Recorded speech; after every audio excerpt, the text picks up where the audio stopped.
Bien, amigas, ya estamos de regreso y en esta mañana estamos en el segmento de Sala Familiar y el tema que estaremos tratando el día de hoy es acerca de la Biblia y la violencia familiar. Así es como lo has escuchado. Estamos viendo en estos últimos días muchos accidentes, muchos crímenes, mucha violencia en la familia. Y en esta mañana ya está con nosotros un invitado muy especial, es el pastor Samuel Asenjo Alvarado. Él viene de la red por una familia sin violencia. Así que presta mucha atención si tienes alguna pregunta, alguna duda. De repente en este tiempo puedes hacerlo llamándonos al 330-8888. Así es, pastor. Buen día. Todas las reinas, todo el Perú le escuchan esta mañana. Un saludo, por favor. Muy buenos días. Muchas gracias por la invitación y por el espacio que nos permiten hablar sobre la construcción de familias sin violencia. Así es, pastor. Bien, entonces ya comenzamos con el tema que es muy interesante, ¿verdad? Entonces, ahora, ¿cómo se interpreta la Biblia desde la violencia o desde la perspectiva de la violencia familiar?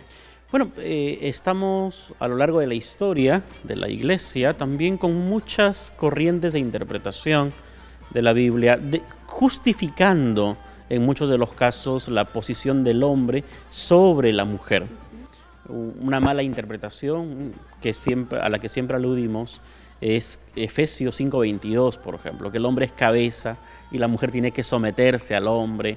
Y ese tipo de interpretación es sacar de contexto el versículo. Y hemos escuchado, no solamente por los que son casados, también por aquellos que todavía, son solteros, claro, ¿verdad? Porque es la interpretación tradicional. Y es la interpretación que más escuchamos en la cotidianidad.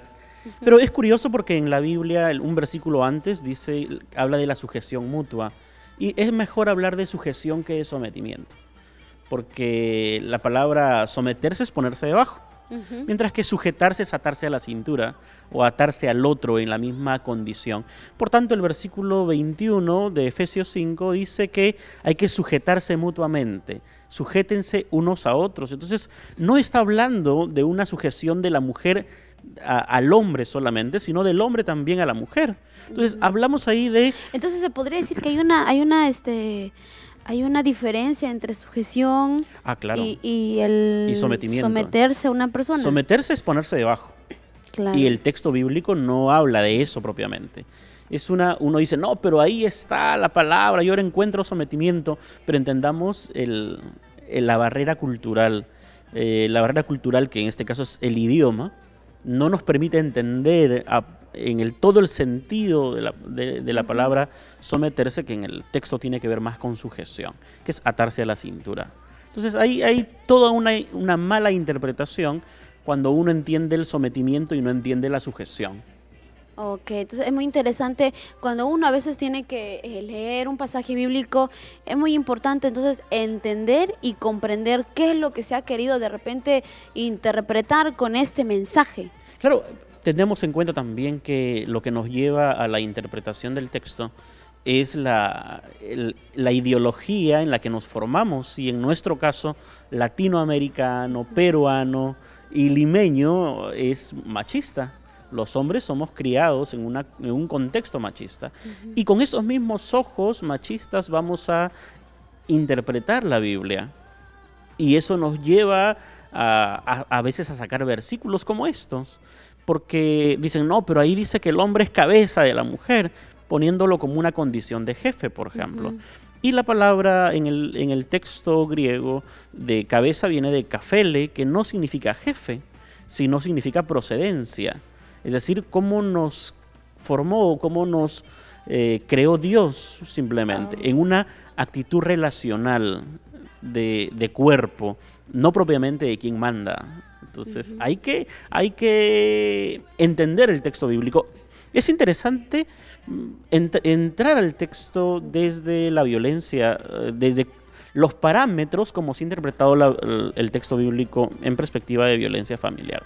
Entonces es muy importante nosotros poder aprender un poquito acerca de este tema. Y ya no basarnos, ¿no?, en este texto bíblico que el hombre es cabeza y la mujer tiene que sujetarse, tiene que someterse, porque la Biblia lo Sí, dice, pues. así lo dice. Entonces es muy importante entender y comprender, ¿verdad? Ahora, pastor, ¿cuáles son las pautas bíblicas para la igualdad entre el derecho del hombre y la mujer? Ah, Eso nos lleva a otro pasaje también, yo digo, mal interpretado. Por ejemplo, hablar del pasaje de Génesis 1, hablar de la creación. Dios nos crea en igualdad de condiciones, a hombres y mujeres. Ambos somos imagen y semejanza de Dios. Y por ahí también las limitaciones en la interpretación del texto. En el versículo 26, 27, donde dice, y creó Dios al hombre, en realidad la mejor palabra que se debió haber traducido para que sea mejor entendido por nosotros, por un lector común, es y creó Dios al ser humano, no propiamente al hombre, porque cuando leemos hombre generalmente lo asociamos al macho, ¿verdad? Porque luego en el versículo 27 dice, creó Dios al hombre a su imagen, que volveríamos a cambiar ese hombre por ser humano, imagen y semejanza. Y ahí viene un tercer problema en la traducción, que es varón y hembra los creó. ¿Y por qué traduce para el caso del hombre varón y para el caso de la mujer hembra? Cuando en realidad en el texto hebreo deberían ser pares. Si yo traduzco varón, debería traducir varona, pero eso no es posible. Claro. Eso no es posible porque varón es masculino y varona es una mujer con actitudes masculinas. Entonces, por eso no tradujeron varón. Ellos están sabios, bueno, Claro, en claro. hacer. Y si traduce macho, debería traducir, perdón, hembra, debería traducir macho. Y esa traducción es solo para los animales. Por tanto, ahí sí una mejor traducción es hombre y mujer los creó. Entonces, somos imagen y semejanza de Dios porque Dios nos crea a hombres y mujeres a su imagen y semejanza. Entonces, y eso nos da igualdad de derechos. excelente, entonces es una buena interpretación, ¿no? Entonces yo creo que si alguien nos pregunta, mira, en Efesios dice ese que el hombre es la cabeza, entonces uno también tiene que de repente tener otra base bíblica, Sí, claro. para poder decir muy bien, Dios dijo en su palabra que somos imagen y semejante. Yo Sí, creo claro. que eso va a decir mucho, que a veces confrontarnos, Y ahora ¿verdad? el otro sentido en ese mismo, el capítulo 2, tenemos otra debilidad cuando se habla de la ayuda idónea, por ejemplo. Y otra mala interpretación de la ayuda idónea, porque para nosotros la interpretación tradicional nos ha hecho pensar que ayuda idónea es que como hombres debemos buscar alguien que nos complemente, es decir, una mujer que haga lo que nosotros no podemos hacer. Es decir, que lave, que cocine, que planche, que atienda a los hijos, ¿verdad? Entonces nos han hecho buscar una sirvienta por esposa y no una esposa propiamente. Y por otro lado, a las mujeres les han dicho que tienen que conseguirse un hombre protector, que provea. Por tanto, les han dicho que deben buscar una billetera, no propiamente un esposo. Cuando en el texto la palabra ayuda idónea debería entenderse como compañera. No alguien que sirva, no alguien que complemente, sino alguien que acompañe. Ese es el sentido. Entonces, es interesante ver el texto desde el contexto en el que se formó y un buen estudio de palabras que ayudaría a comprender el texto en toda su dimensión. No solamente es este tema con respecto en familia, sino también hay muchas malas interpretaciones en diferentes puntos de vista.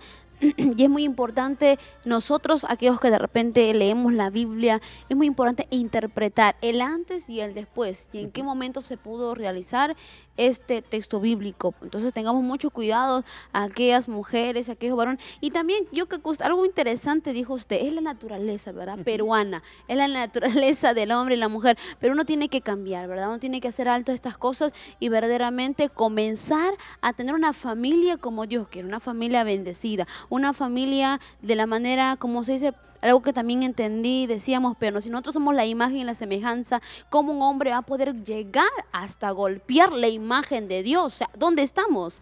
Sí, ese es por la cultura. Dios nos crea iguales, con igualdad de derechos, en igualdad de condiciones. Dios nos crea para tener bienestar. De ahí viene el término shalom, que es salud, para tener salud. Pero es la cultura, es el ambiente, las costumbres y la ideología que nos rodea, la que nos lleva a competir entre nosotros, a buscar quién es mejor, y los hombres, yo digo, somos entrenados para eso, para ser, entre comillas, cabeza, ¿verdad? Ujú. Y eso es un problema en el fondo, porque nos olvidamos que vivimos en una sociedad relacional con el otro y con la otra, Ujú. donde debemos ir estableciendo relaciones horizontales de poder, no verticales. Entonces, a eso nos llama, eso es ser imagen y semejanza de Dios. Entonces, ¿qué podríamos decir a aquellos varones que de repente en esta mañana nos están viendo y por ahí, como que usted dijo, ¿no? Interpretaron mal la Biblia? ¿Cuál sería su consejo para esos sacerdotes que Dios lo puso como líderes en su familia? Que Dios nos ha llamado a servir y no a ser machistas. El machismo es una cultura aprendida y no es la voluntad de Dios que seamos machistas. La voluntad Ujú. de Dios es que trabajemos por una familia sin violencia, en una relación de iguales con la mujer, con la esposa, con los hijos, con las hijas, donde todos podamos tener derechos y también acceso al desarrollo personal, familiar, individual. Esa es la voluntad Ujú. de Dios. Y como hombres y mujeres tenemos la obligación, el deber, no solo moral, sino el deber divino de trabajar por esa familia sin violencia. Bien, pastor, pero antes hemos visto personas o mujeres que también uno por mal interpretar, uno tenía que someterse al esposo, ¿verdad? Uno no podía tener que trabajar, uno no podía relacionarse, una mujer no podía llegar a ser profesional, pero ahora en esta actualidad estamos viendo que mujeres ya están llegando a tener una autoridad. ¿Cuál sería su concepto desde su punto de vista? Es lamentable que también en esa misma relación de que muchas mujeres están teniendo desarrollos, no en todos los casos, pero en la mayoría de casos, las mujeres están asumiendo roles muy masculinos al momento de ejercer autoridad o de ejercer poder. Yo diría que volvamos a entender que somos imagen y semejanza de Dios y que el modelo machista, androcéntrico, patriarcal no es la vía. Porque hoy vemos, por ejemplo, en ese mismo sentido de mujeres también profesionales que entran a lo que se llama el sistema quiriarcal, donde hombre y mujer estamos peleando Estamos compitiendo por ver quién es el que controla, quién es el que tiene el poder. Y las mujeres que ya trabajan y dicen, no, aquí también mando yo, porque mira, esta es mi plata y aquí se hace lo que yo digo también. Y eso es competencia, eso tampoco es la voluntad de Es que Dios. tanto se ha malinterpretado esto que considero que llegaron a cansarse las mujeres y decir, bueno, alto a esto, ¿no? Alto a esto y nosotros nos levantamos. Entonces, eso no es el deseo de Pero Dios. se convirtieron en lo mismo. Pero llegaron a hacer lo mismo. Entonces, ¿qué podríamos decirle, no? A esas mujeres que están ahí compitiendo con aquellos esposos cuando el rol de una mujer es diferente que el rol de un varón. Yo, más que roles, hablaría de responsabilidades, tal vez. Que me parece importante hablar de responsabilidades, donde tenemos más responsabilidades compartidas, donde hombres y mujeres tenemos los mismos derechos, los mismos deberes y también tenemos las mismas responsabilidades en el hogar. Solo que por motivo de tiempo, tal vez, o de acuerdos de pareja, uno decide hacer ciertas responsabilidades y la otra pareja otras. Yo diría que hay que regresar al sentido bíblico. El sentido bíblico es que Dios nos creó a su imagen y semejanza en igualdad de condiciones para acompañarnos mutuamente. Y debemos entender ese sentido pastoral del acompañarnos. Acompañarnos implica tener un proyecto común, caminar hacia un solo horizonte juntos como pareja. Excelente. Pastor, una pregunta. ¿Habrá un ejemplo bíblico en la Biblia que nos habla de una familia correcta, ¿no? Una familia de ejemplo.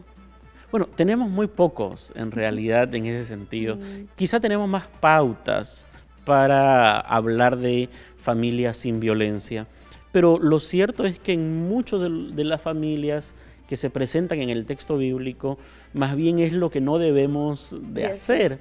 El caso de Elí y su familia, el caso de Samuel y su familia, el caso de David y su familia, el caso de Salomón y su familia, el mismo caso de Jacob. Entonces podemos ir describiendo. Yo creo que están en la Biblia con el propósito de mostrarnos cuál es el camino a no seguir y cómo corregir esas cosas.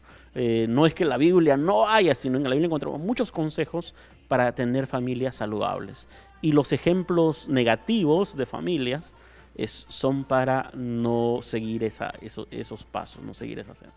Bien, amigas, entonces es muy importante, ¿sí? La relación que podamos tener en la familia, sobre todo los padres, son el ejemplo a seguir. Los hijos miran lo que los padres están haciendo, ellos imitan. Entonces la pregunta es, ¿qué estamos formando en nuestras futuras generaciones, en nuestros futuros hijos? Tengamos mucho cuidado y aprendamos, y sobre todo, bueno, Dios ama a la familia y Dios quiere bendecir. Pastor, ya para poder finalizar, ¿cuál sería su último mensaje para todas aquellas mujeres y familias que en esta mañana nos están viendo y de repente se encuentran están en violencia, están viviendo en violencia? ¿Cuál sería el mensaje que se le podría dar a ellos? Recordemos que Dios no nos ha llamado a nadie a vivir violencia. Vivimos violencia porque queremos y pensamos que ese es nuestro martirio, nuestra cruz. Dios nos ha llamado a vivir en un estado de bienestar y de salud total. Por tanto, yo animaría a las personas, a mujeres especialmente, o niños, niñas, adolescentes que están sufriendo violencia, a parar, a buscar un consejo, a buscar una familia, a ir a denunciar, porque ese también es parte del propósito de Dios. A veces preferimos decir no a la denuncia porque va contra Dios, y no, en realidad Dios quiere que nosotros nos libremos. Dios no ha condenado a nadie esa situación. A veces decimos, bueno, algunos nacen con estrella, otros nacen estrellados, y yo he nacido estrellada, ¿verdad? Y no, eso no es cierto. Perdón que le corto, algunos tienen temor, ¿verdad? Denunciar al esposo por el maltrato que pueda estar haciendo. Uno tiene temor y dice, no, la Biblia dice que me tengo que someter, así la estén golpeando, la estén pegando, ella se tiene que someter. La Biblia dice que somos iguales. Somos igual, entonces yo creo que hacer un alto a esto, hay que poder recapacitar y interpretar que somos la imagen no puede ser golpeada, no puede ser herida. Claro. Recordemos que cuando una persona, un niño, una niña se cría en un hogar violento, cuando sea grande va a reproducir esa violencia. Es lo que en psicología se llama el círculo de violencia. Entonces hay que romper ese círculo de violencia. La única forma de romper es saliendo realmente de esa situación. Recuerden que Dios no nos ha llamado a vivir de manera violenta, nos ha llamado a vivir en paz y a dar salud a la familia. Entonces estamos viendo ahí algunas imágenes de verdad de las cosas que día a día podemos ver, y también podemos escuchar en los diferentes noticieros. Así que un alto a la violencia. Amiga, que de repente estás pasando este caso, de repente algún familiar, ya sabes, puedes acudir a un lugar más cercano donde te pueden apoyar, te pueden ayudar. Y también nosotros acá tenemos un centro de consejería, hombres preparados para poder ayudarte, para poder aconsejarte con la palabra de Dios. Puedes acercarte en la avenida Alfonso Ugarte 1465, a media cuadra de la Plaza Bolognesi. Y no tengas temor, no tengas miedo, deja que Dios trabaje en tu familia. Decídete el día de hoy, es tu tiempo. Así que levántate en este momento, mujer, si te encuentras de repente en algún problema con tus hijos o con tu esposo, ya sabes, acercarte aquí en la avenida Alfonso Ugarte. Pastor, sus números telefónicos para ya poder estar terminando. Mi número de celular es 97 51 61 879. Me encuentran en la Sociedad Bíblica Peruana, más conocida como la Casa de la Biblia, Avenida Petit Ars 991, y somos parte de la red por una familia sin violencia. Qué bueno que se vienen trabajando, ¿verdad? Por la familia, es lo que Dios ama. Así que, amigas, bien, nos vamos a una pausa y regresamos aquí en Reinas en Nación. No te muevas porque al regresar estará con nosotros ya nuestra amiga Eli.